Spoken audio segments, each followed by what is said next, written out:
신기한 과일과 식물을 소개하는 채널 트로피컬랩입니다. 오늘 준비한 과일은 바로 레드다카 바나나입니다.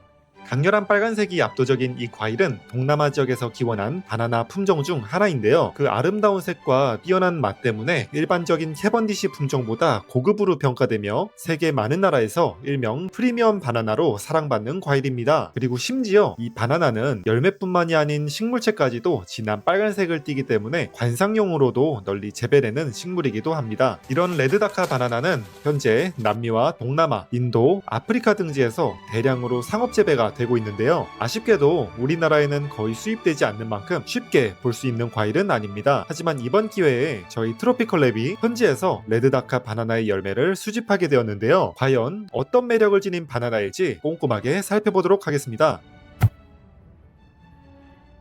자, 저희가 수집한 레드다카 바나나입니다. 수확한 지 약 2에서 3일 정도 지나서 약 90% 정도로 익은 상태고요. 일단 한눈에 들어오는 빨간색 과일이 정말 아름다운데요. 꼭 바나나에 빨간색 페인트를 바른 것 같은 느낌이에요. 빨간색이 너무 강하다 보니 꼭 과일이 아닌 초현실적인 예술작품을 보는 것 같습니다. 다만 이 특유의 붉은색은 지금 숫기에서 가장 강하고 100%로 후숙되면 약간 갈색이 섞인 붉은색으로 변하게 된다고 합니다. 과일의 외형을 살펴보면 전반적인 형태는 캐번디시 바나나와 크게 다르지 않은데요. 그 이유는 레드 바나나의 유전자가 캐번디시와 같은 AAA 타입이기 때문이고요. 그렇기 때문에 일종의 친척이라고 보시면 될 것 같습니다. 손 하나당 15개에서 17개의 열매가 달려있고요. 크기와 무게도 상당합니다. 대략 체감상 4에서 5kg 정도 나가는 것 같아요. 또 과병이 짧아서 크기에 비해 과일들이 오밀조밀하게 모여있는 모습을 볼 수 있습니다. 향은 아직 그렇다 할 만한 향은 나지 않고요. 참고로 이렇게 만져보면 아직 과일이 좀 단단한데요. 지금 완벽하게 익은 상태가 아니기 때문에 좀 더 익힌 다음에 살펴보도록 하겠습니다.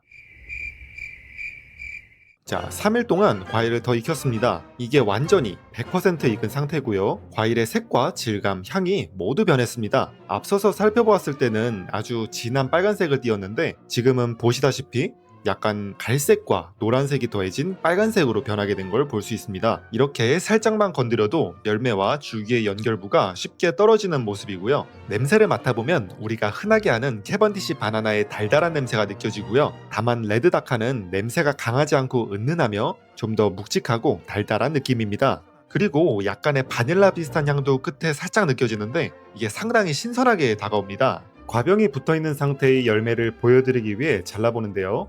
여기 보이는 과병 연결부가 너무 연약해서 온전하게 잘라내기가 조금 힘들었습니다. 그래도 어떻게 해서 잘 분리해냈고요. 확실히 이렇게 보니까 과병이 굉장히 짧은 게 꼭 그로미셸 바나나를 보는 것 같습니다. 크기는 일반 바나나보다 살짝 짧긴 하지만 더 두툼해서 만져보면 훨씬 더 묵직한 느낌입니다. 또 손으로 잡아보면 표면이 매끄러우면서도 푹신한데요.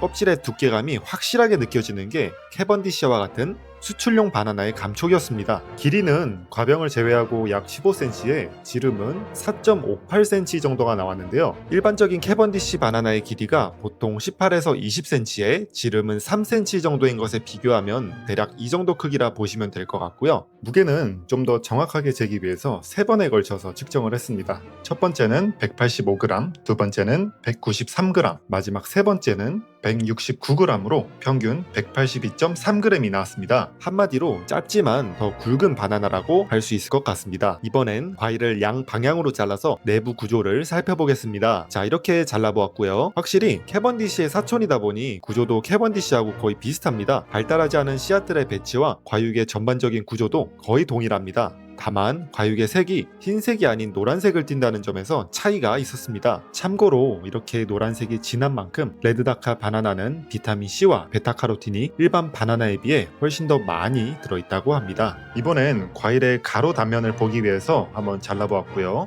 이렇게 과육의 단면 구조는 캐번디시 바나나와 동일하게 3개의 구획으로 나눠져 있었습니다. 자, 이제 이렇게 잘라봤으니까 한번 먹어도 봐야겠죠? 이렇게 껍질을 까주는데요. 한눈으로 봐도 굉장히 두꺼워 보입니다. 두께를 측정해보니까 약 3.8mm 정도가 나오네요. 하지만 껍질이 두께에 비해서 아주 연하기 때문에 벗기는데 어려움은 없었습니다. 먹기 전 질감은 이렇고요. 한 입 먹어보니까 확실히 캐번디시 바나나에 비해서 완전히 다른 맛이었습니다. 과일이 예상했던 것보다 훨씬 맛이 좋아서 좀 더 제대로 맛보기 위해 열매 하나를 통째로 까봤습니다. 자, 껍질을 벗긴 레드다카 바나나입니다. 과육은 은은한 노란색을 띠고 육안상으로도 수분감이 있는 게 느껴집니다. 그리고 껍질을 벗기니까 달콤한 향이 훨씬 더 강하게 올라오는 것을 느낄 수 있었습니다. 이제 한 입 크게 먹어봤는데요. 아주 달고 부드러우면서도 향긋한 게 전반적으로 그로미셸 바나나랑 거의 비슷해요. 그러나 그로미셸은 약간 바나나 우유 같은 맛이 강하다면 레드다카는 훨씬 더 자연스러우면서도 좀 더 복잡하고 고급진 바나나 우유 맛이 났습니다. 그리고 끝에 딸기에서 느낄 수 있는 특유의 산미가 살짝 느껴지는데 이 산미 덕분에 맛이 더 입체적으로 변하면서 굉장히 복합적인 맛으로 느껴집니다. 향도 그로미셸이랑 꽤 비슷해요. 다만 그로미셸은 가벼우면서도 몰아치는 것 같은 느낌의 강한 향이라면 레드다카는 그로미셸의 향에 열대적인 무엇인가가 더 섞인 것 같은 묵직한 느낌이었습니다. 그래서인지 과육의 맛이 좀 더 풍부하게 전해지는 것 같았고요. 향의 세기는 그로미셸 정도로 강하진 않았고 캐번디시보다는 강했습니다. 즉 한마디로 표현하자면 고급진 바나나 우유 맛이라고 표현하고 싶습니다. 식감을 표현해보자면 일단 부드럽고 찰진 게 마치 반쯤 녹은 버터 같습니다. 캐번디시에 비해 훨씬 더 부드러우면서도 무겁다는 느낌이 들고요. 적당히 단단하게 씹히면서도 버터처럼 부드럽게 녹아버리는 게 그로미셸이 생각나는 식감이었습니다. 그리고 캐번디시는 먹고 나면 입에 약간 끈적한 느낌이 남잖아요. 하지만 이 바나나는 남는 것 하나 없이 입안에서 아주 깔끔하게 사라져버리는 게 전반적으로 굉장히 고급스럽다라고 느껴지는 식감이었습니다. 이번엔 당도를 측정해 보겠습니다. 방법은 간단합니다. 반으로 가른 과일의 중간 부분에서 과육을 적당히 떠내고요. 이렇게 떠낸 과육을 곱게 다져줍니다. 이때 곱게 다지면 다질수록 과즙을 얻어내기가 쉬워지는 만큼 아주 열과 성을 다해서 부드러운 죽처럼 만들어 주었습니다. 과육을 곱게 다 다졌으면 커피 필터에 담아주고요. 밑으로 새어나오는 투명한 과즙을 모아주면 되는데요. 참고로 중간에 필터가 녹아서 터져버리는 일이 있었는데 다행히 오염은 되지 않았습니다. 자, 이제 뽑아낸 과즙을 당도계에 올려서 측정해보면 이렇게 18.9브릭스가 나왔습니다.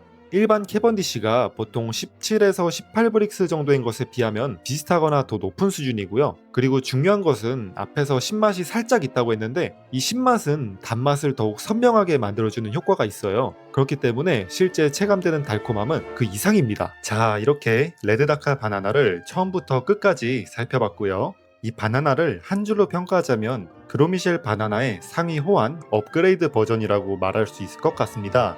껍질의 진한 빨간색과 그 뛰어난 맛에서 오는 개성이 아주 뚜렷한 품종이었고요.